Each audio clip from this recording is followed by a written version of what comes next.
Hey everybody, it's Lynn Pratt. Thanks so much for joining me for this quick tutorial using alcohol inks on Yupo paper. I used raspberry, aquamarine, and pitch black.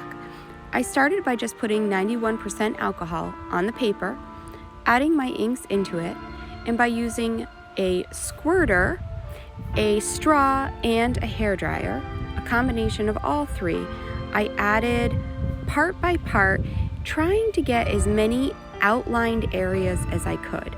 So what I was striving for was really to get the separation of one color next to the other one.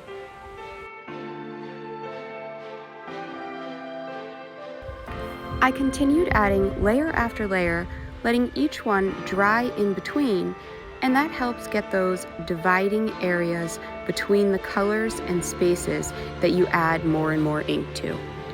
Once my alcohol ink was completely dry, I came in with a Sharpie marker and a Micron pen and just highlighted some of the super fine divisions between all of the colors.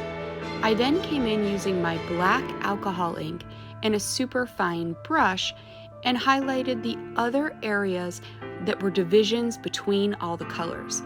I also added some extra ones and some thicker black areas where those colors crossed over. I hope you enjoyed this quick alcohol ink tutorial. Let's paint!